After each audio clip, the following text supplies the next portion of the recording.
Merry Christmas, everyone. Alright, so it's not Christmas time, but I'm hoping you enjoyed this video anyway, or maybe you're watching this during Christmas time, to which I say, Merry Christmas! Christmas! Just a week away! I'm making this video because I can't stop thinking about this one movie that I've always found really odd, and that's National Lampoon's Christmas Vacation. Your relationship with this movie is probably one of three things. You either love it, hate it, or thought you loved it because you grew up with the TV version, and now you're not so sure.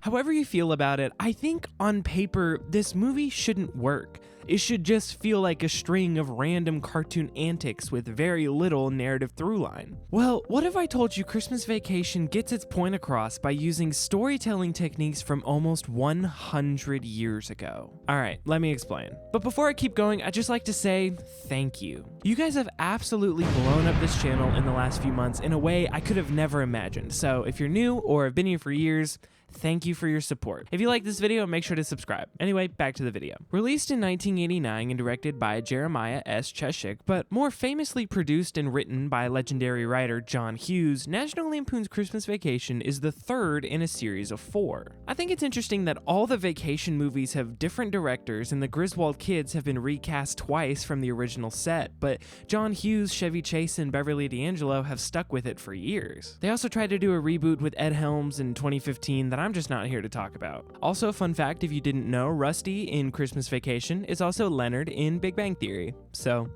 you know, that's cool. The National Lampoon's Vacation film series is actually based on a short story that John Hughes wrote called Vacation 58 that was originally published in the National Lampoon magazine, which was a spin-off of the Harvard Lampoon magazine. When you think about the flowchart of how National Lampoon's Christmas Vacation came to be, it's quite astounding how this became the banner movie for the franchise. So, why? Why do we connect with Christmas Vacation so much, even over these other movies? Perhaps there's a simple rhythm to watching it once a year, keeping it alive in more people's minds than the other films. But even Christmas movies come and go all the time and get forgotten. Not to mention, Christmas Vacation is vulgar, inappropriate, crass, and all the characters are just terrible people. It's cartoon antics sold as realism. And I think it's that contrast of opposite themes where a lot of people get stuck. But personally, I'd argue that Christmas Vacation is one of the most realistic and relatable Christmas movies ever made. The movie follows Clark Griswold, who takes it upon himself to have the happiest Christmas ever with his family. And it's the irony of that same family ruining his mission where the comedy is found. He goes to get decorations out of the attic when his mother-in-law accidentally locks him in. His prized Christmas lights don't work because people keep turning his faulty outlet situation on and off. Cousin Eddie's dog drinks all the water from his prized family Christmas tree, setting it up to get burnt to a crisp by Uncle Lewis's cigar. I could go on. Now, Clark is not innocent by any means. He's actually probably the worst out of all of them. But I think that these smaller snapshots of Clark being the worst don't really serve a story purpose. They are simply there to meet the status quo of how many inappropriate things can we put in this movie, which is why the TV version works completely fine without them. I'd like to make it evidently clear that I really don't condone the non-TV version of this film, but I can look past those two skippable scenes to see a broader cultural picture worth having a conversation about. At the end of the day, if you've ever had a Christmas with a large family, this isn't exactly how it is, but it's exactly how it feels. It's a poetic and comedic interpretation of the chaos of a large family Christmas. It's interesting to compare this movie to a similar one like Home Alone, another Christmas film that focuses on the chaos of the large American family Christmas, also written and produced by John Hughes. While Home Alone also has cartoonish antics and a cast of terrible people that ruin someone's plan to simply have a nice holiday, Home Alone is anchored in a devout idealism that doesn't relate to the everyday man.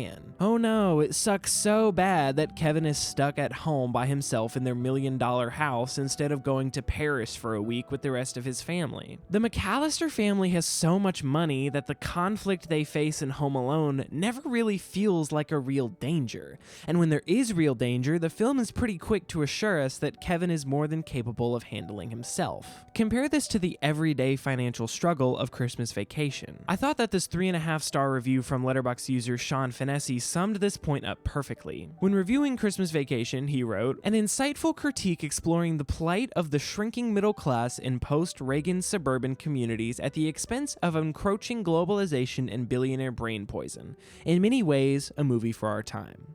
Good squirrel bit, too. I do want to be clear, this is not me dissing Home Alone by any means. Home Alone is actually one of my favorite movies of all time. But I think it's quite interesting that these two Christmas movies, both written and produced by John Hughes, can have the same context, but can produce completely different emotions from an audience. While Home Alone gives a view of family anchored in idealism, the style of Christmas Vacation leans more towards poetic realism. Nerd alert! What the frick is poetic realism? Poetic realism films are recreated realism, stylized and studio-bound rather than approaching the socio-realism of the documentary. They usually have a fatalistic view of life, with their characters living on the margins of society, either as unemployed members of the working class or as criminals. After a life of disappointment, the characters get a last chance at love, but are ultimately disappointed again, and the films frequently end with disillusionment or death. The overall tone often resembles nostalgia and bitterness. They are poetic because of the heightened aestheticism that sometimes draws attention to the representational aspects of the film.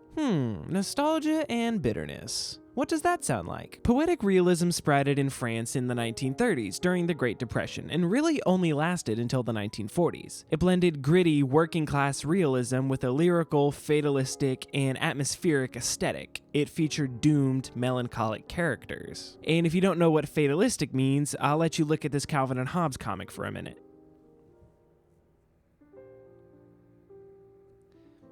Alright, you get that? Do I think that John Hughes sat down to write this movie and said, we're gonna make a Christmas movie that relies on the filmmaking techniques of poetic realism from France in the 1930s?